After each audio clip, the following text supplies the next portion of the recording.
Hey team, here we go with the start of our next strength training program.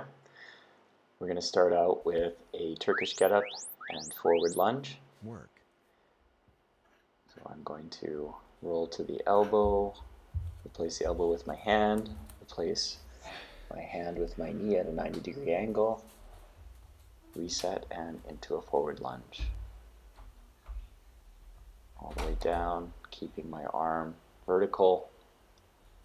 Perhaps looking up at your hand to ensure that you're nice and tall and straight. Knuckles are pointed towards the sky. Put the weight through your bones, not through your tendons and ligaments. Good. Rest. So we're doing 40 seconds of work, 20 seconds of rest.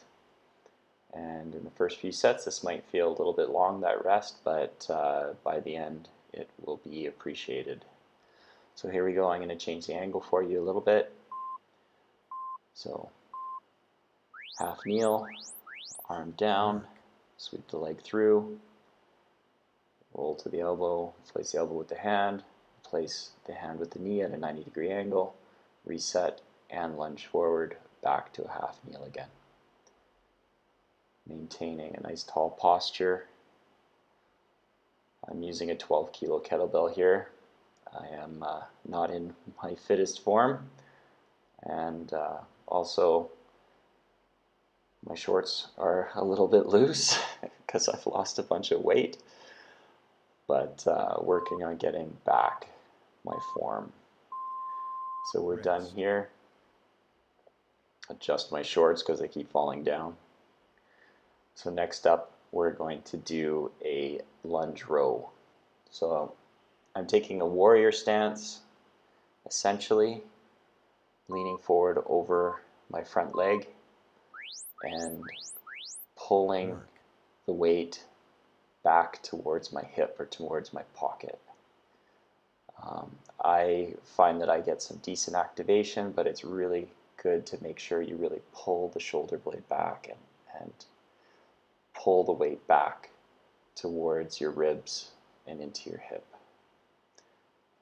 And if you'd like, you can keep it in a neutral position. I'm adding a bit of rotation into the movement, but it's totally your preference. Do what feels good.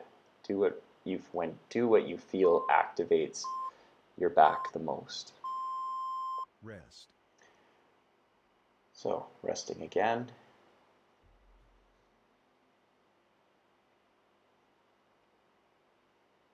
And setting up again so you can see. So get myself lined up for you. Trying to take, so I'm my legs are in line with my hips, and I have my back foot turned open slightly, very similar to the same stance you would take for a warrior position.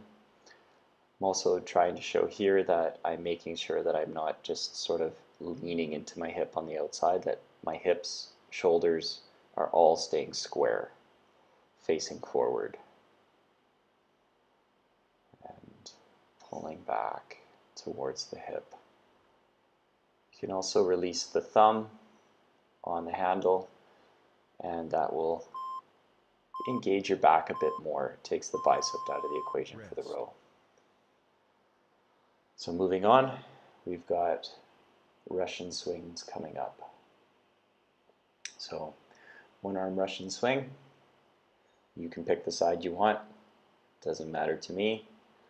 Just remember that this is a hip hinge, not a squat. So driving the hips straight back, not squatting down towards the ground. The kettlebell should be right under your crotch.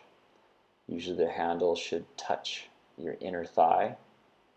If you don't find that the handle is touching your inner thigh, you're probably swinging the kettlebell too low, or you're probably squatting too low. But coming down to a neutral position at the bottom, sort of that athletic position at the bottom of the swing, and swinging the bell up to eye level. Let's take some more rest.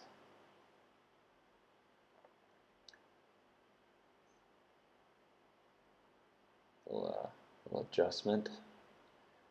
Ready to go for one arm Russian swing on the other side. So my feet are slightly wider than my hips, just not wide enough to accommodate the kettlebell. They don't have to be too far out. And staying nice and square. You can see where that placement of the bell is. It's above my knees. Driving up to eye level each time. Most of the work is done just from that hip drive. The rest of it is just keeping the kettlebell in check and supported and ensuring that it comes down in the correct and controlled manner as well. Rest. Staring off into the distance of beautiful Switzerland.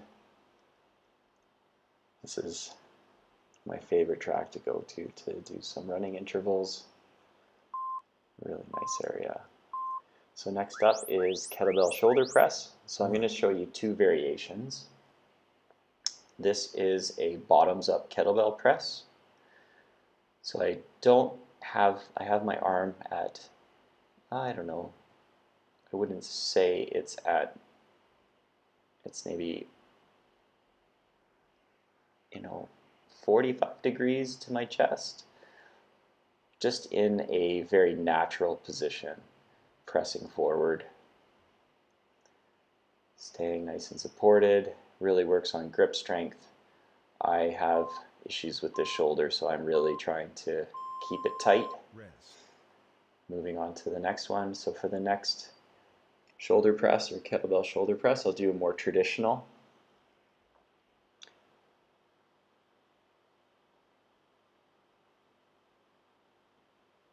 So I'll clean it up into position.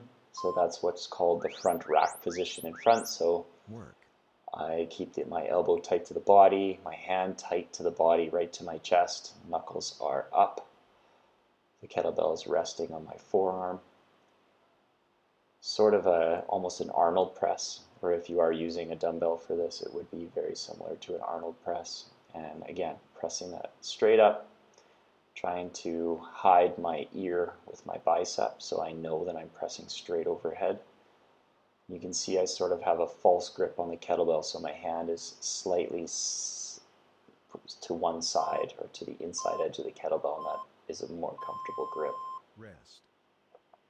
Good. Go back to some more swings.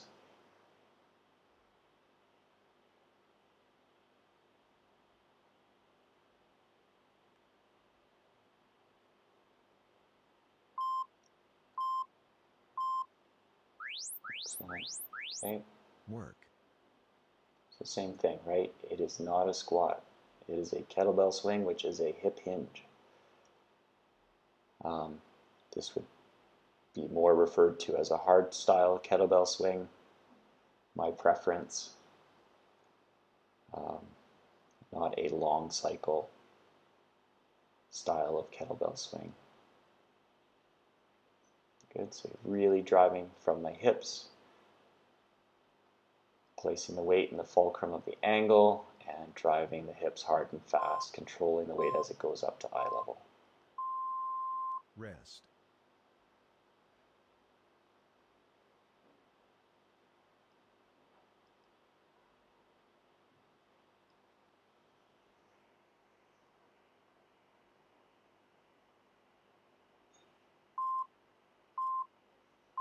Okay, here we go again with the other side. Work.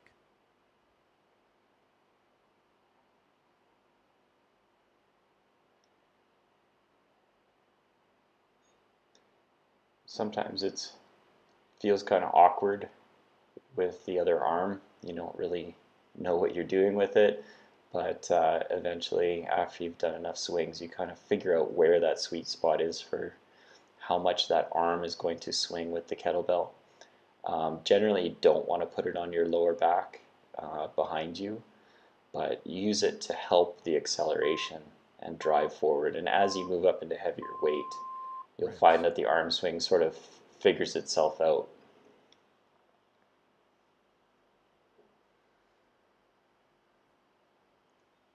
Good. So next up is some curls. So I'm going to drop down into a squat position. I'm going to place my elbow on the inside of my thigh, sort of right in that teardrop. You should find a little groove there between the muscles to put your elbow in. I'm keeping my forearm in line with my shin, trying to stay nice and square, not rotating my wrist in. And on the other side, I'm just leaning and supporting with my other elbow, again, trying to just stay square.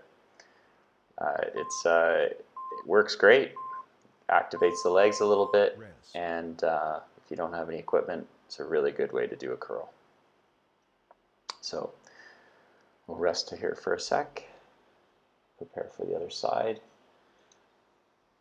The other thing you'll notice is that I am grabbing sort of a cannonball grip. So I'm holding inside the handle with my one thumb just outside of the handle.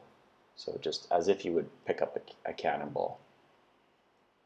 Okay, you can see that I'm trying to keep my forearm in line with my shin.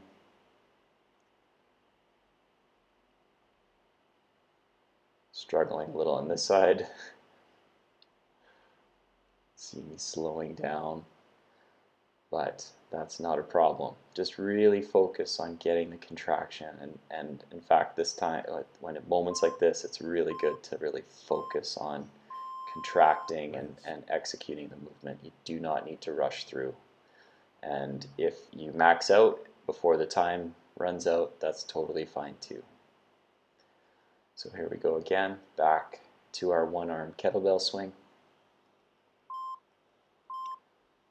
Here we go. Good. I don't think I need to talk anymore, so I'll try to stay quiet in case I come up with some wisdoms here, but that's it.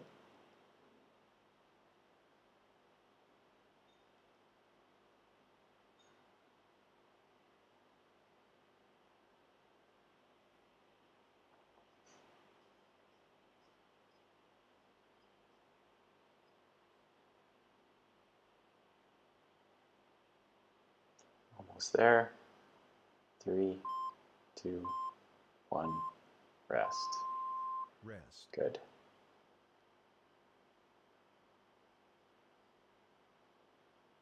I'll switch angles for you so you can see both ways. Getting ready to do the other side. And let's go. Right. Staying nice and square. Handle is brushing the inside of my thighs. Driving forward. You might also notice that I'm switching my starting hand each round. So one round I start with the right, next round I start with the left.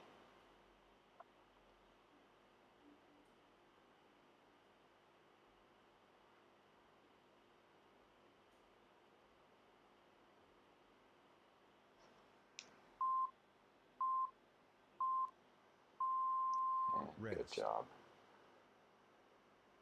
So next up, we're going to do some standing overhead tricep extensions. So I'm going to place my thumbs on the inside of the handle and clasp the outside of that bell with the rest of my hand. So my thumbs are on the inside of the handle and my forefingers are on the outside. Pressing straight up.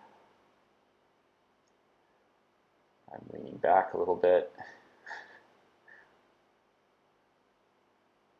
Good. Pretty effective little exercise, I must say, and relatively comfortable.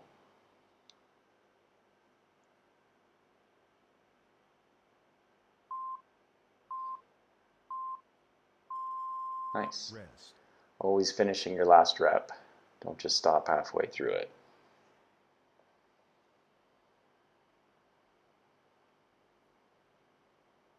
Okay.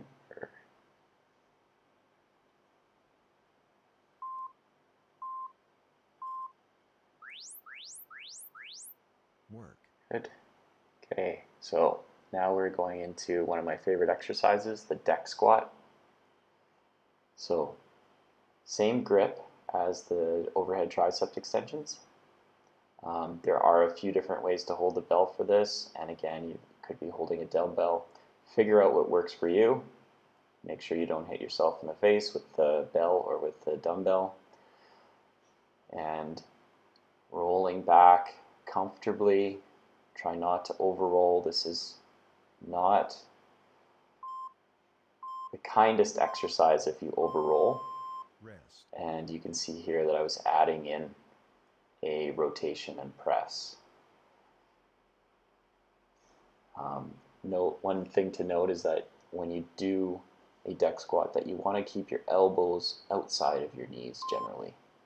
Doesn't always happen, but that's what we try for. Work.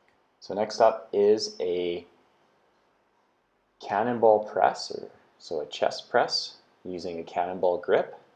And just to get some extra activation, I am doing a glute bridge. So I find that I get a little bit more activation in the glute, so I'm trying to activate my right glute, and so I place my leg at a 90-degree angle.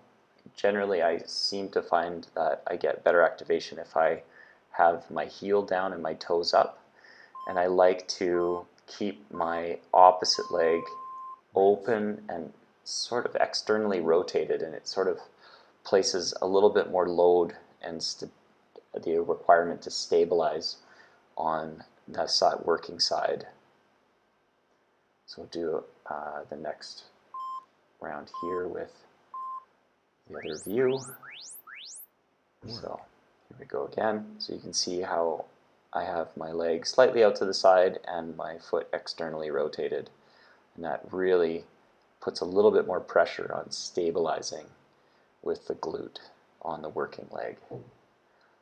In terms of arm placement, I have my elbow down on the mat here, but if you're stable and secure, you can always bring that elbow up and try it with a little less support. And obviously, if you need a little bit more support, feel free to extend your arm out to the side on the ground.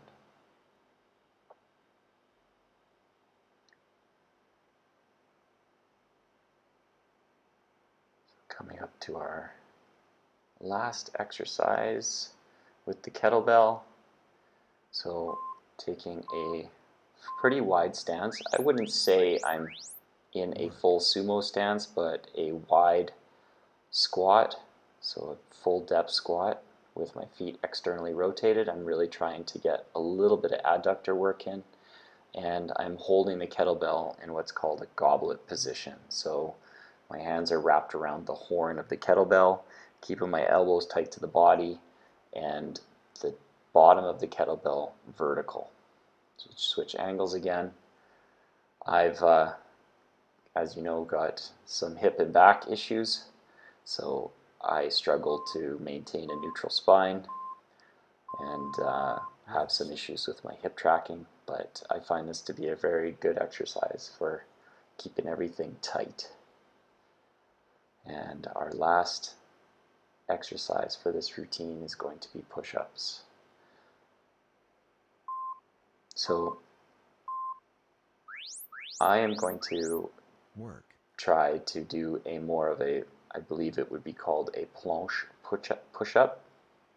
So my chest is a little bit more forward, so I'm kind of pressing myself forward and my elbows are coming closer and potentially tighter towards my ribs. My thumbs are my hand is a little bit externally rotated, so my thumbs are pointed forward. And if you find that you run out of energy, you can move into a perfect push-up. So placing yourself down on the ground, lifting the hands, and driving yourself up. I'm just going to rest in child's pose here for a moment. Thank you very much.